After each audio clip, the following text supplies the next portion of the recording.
고난주간 특별 새벽 기도회 이틀째, 오늘 우리 주신 하나님 말씀 마태복음 21장 23절에서 46절까지의 하나님 말씀 함께 합독하시겠습니다.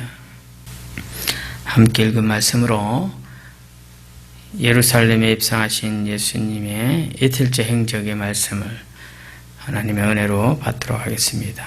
오늘 본문에는 예수님의 권위에 대해서 묻는 이 종교 지도자들, 바리새인과 서기관, 대제사장, 제사장들의 무리에게 유대교 지도자들에게 두 가지 비유를 들어서 예수님께서 말씀하심의 의미, 그 내용이 우리에게 전해지는 오늘 이 새벽에 도전해야 될 말씀입니다. 예수님은 다시 예루살렘 성에 들어오셔서 성전에서 천국 복음을 가르치시고 전하고 계십니다. 그런 가운데 유대 종교 지도자들이 네가 누구이기에 어떠한 권위로 또 이 권위를 누가 주었기에 이 성전에서 이렇게 가르치느냐, 이런 질문을 하게 되죠. 그 질문을 받은 예수님께서 또 다른 그들에게를 향하여 질문을 하실 때 요한의 세례가 어디로부터 왔느냐, 하늘로부터냐 사람으로부터냐라고 묻게 됩니다.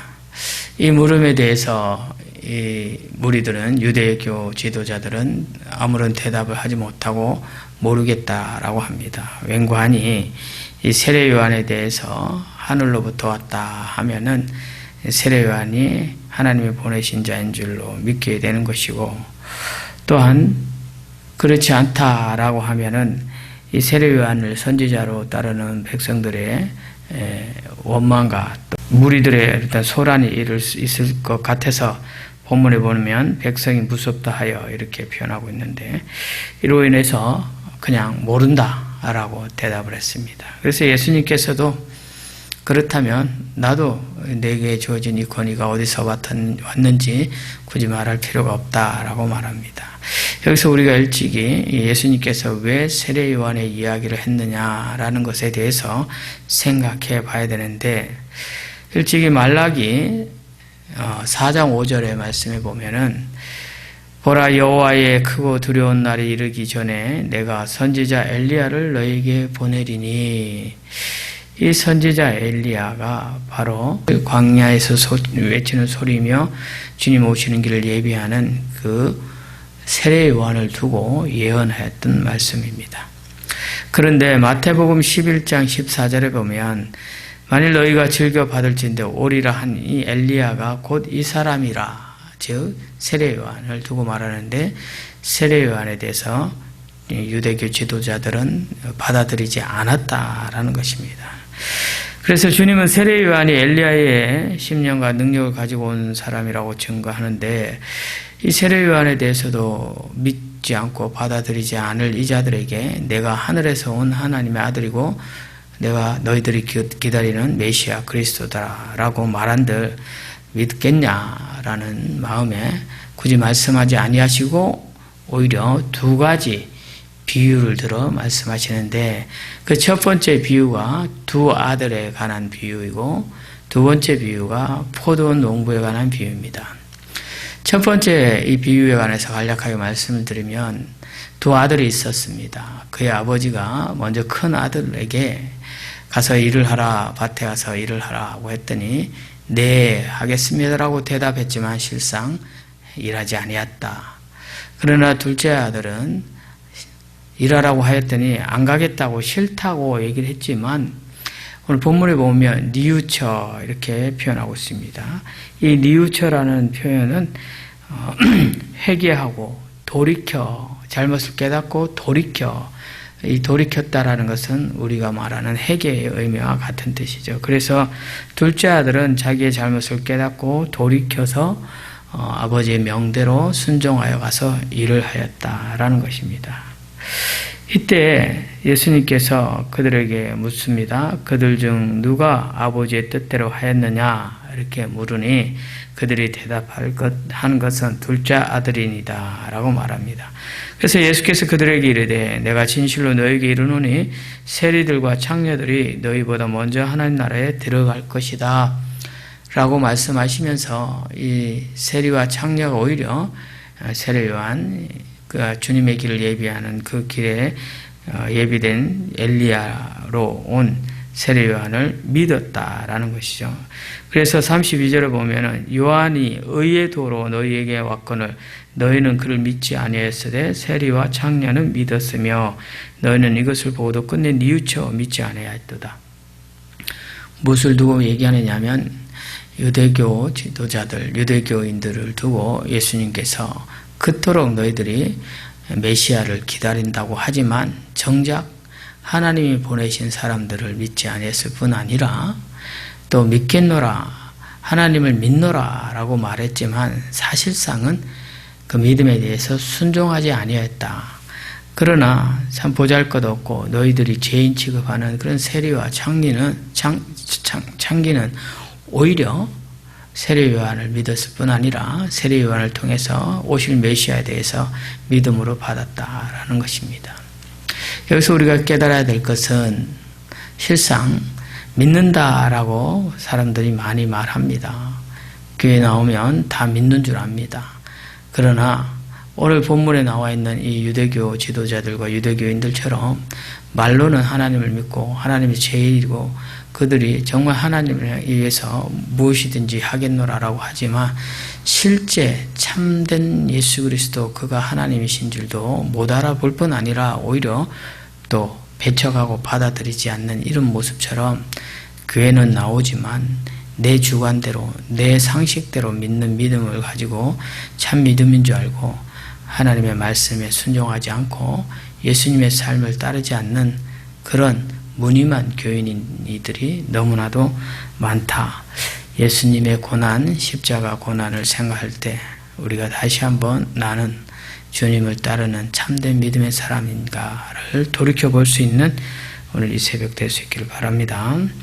두 번째 이 비유는 농부의 비유입니다. 포도원 밭과 그 포도원 밭의 주인 되는 주인 그런가 하면은 여기에 나오는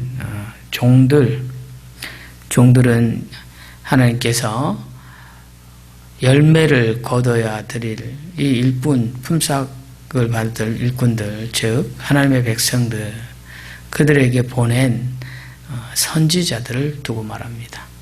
선지자들을 보냈지만 구약의 이스라엘 백성들은 이 선지자들을 핍박하거나 또는 돌로 쳐 죽이거나 이렇게 때리거나 하는 그런 내용들이 바로 오늘 본문에 나와 있는데 35절에 보면 농부들이 종들을 잡아 하나는 심히 때리고 하나는 죽이고 하나는 돌로 쳤거늘 이것은 그 보낸 선지자들의 예언에 대해서 반발하고 거부하고 받아들이지 않고 오히려 핍박했음을 보여주는 것입니다. 그래서 그 많은 선지자들을 보냈음에도 불구하고 하나님의 뜻을 받아들이지 않고 온전히 순종하지 않는 이스라엘 백성들, 목이 굳은 유대교 지도자들을 두고 하나님께서는 당신의 아들을 직접 보냅니다. 그래서 생각하기를 아들을 보냈으니 이 아들은 존대하리라 라고 하였지만 역시 이들은 오히려 이 아들은 상속자다 해서 그의 유산을 우리가 차지하기 위해서는 이를 죽여야 된다. 유대교의 지도자들은 자신들의 그 권위, 그들이 가지고 있는 기득권을 빼앗기지 않으려고 결국 예수님을 십자가에 못 박아버린 그런 죄악을 저지릅니다. 그래서 이들에게 또 예수님께서 묻습니다. 포도원의 주인이 올 때 그 농부를 어떻게 하겠느냐, 농부들을 어떻게 하겠느냐. 그들이 말하되 그 악한 자들을 진멸하고 포도원은 제때 열매를 바칠 만한 다른 농부들에게 새로 줄지니다 라고 말합니다.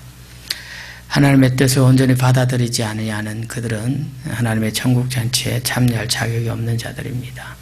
열매 풍성함을 누릴 수 없는 자들이죠. 결국은 믿는 다른 농부들이라 하는 것은 그 뜻에 순종하여 하나님 뜻대로 살아가는 하나님의 백성들을 두고 말합니다. 그래서 예수님께서 다시 한번 말씀하시기를 모퉁이 돌을 비유하여 말씀하시면서 이 모퉁이 돌, 44절 이 돌 위에 떨어지는 자는 깨지겠고 이 돌이 사람 위에 떨어지면 그를 가루로 만들어 흩으리라 라는 이 말씀의 비유로 이 돌이 바로 너희들에게 오히려 거친 돌이 되어서 깨어지겠고라는 표현처럼 멸망을 의미합니다. 그 돌에 의해서 버린 너희들이 그 돌에 의해서 멸망하게 될 것이고 결국 심판으로 인하여 멸망하는 영벌을 받는다라는 것을 말씀하십니다. 이 내용들을 대제사장과 바리새인들 그 당시 거기에 모였던 종교 지도자들을 향하여 예수님께서 비유로 하신 말씀인 줄 그들 스스로도 깨닫고 예수님을 오히려 잡아서 또 죽이려 합니다. 그들이 선지자로 알고 잡으려 했지만 그들을 피하시죠. 오늘 본문의 내용이 여기까지인데 우리는 예수님 예루살렘에 입성하셔서 고난의 길을 그리고 이어 십자가의 길을 가시는 그 과정에 있어서 예수님께서 예루살렘 성에서 말씀을 전하신 이 의미가 무엇인가? 그 시대나 지금 이 시대나 다시 오실 예수님께서도 여전히 참된 믿음의 사람을 찾고 계신다라는 것입니다. 우리가 예수를 믿노라 하고 우리에게 주어진 종교적 기득권만 누리고 있다면 이 바리새인들, 서기관, 대제사장을 비롯한 제사장 무리들과 다를 바가 전혀 없습니다. 그러나 우리가 비록 낮은 위치에 있다 할지라도 참된 믿음을 가지고 말씀 앞에 순종하고 예수님의 삶을 따르는 자가 된다면 그의 고난의 길에 동참한다면 결국 십자가의 영광의 승리를 우리도 함께 누리게 될 것입니다. 오늘도 고난주간 이틀째를 맞이하여서 주님의 십자가 그 고난의 길을 묵상하며 주님을 따르기를 결단하는 저와 여러분 될 수 있기를 주의 이름으로 축복합니다.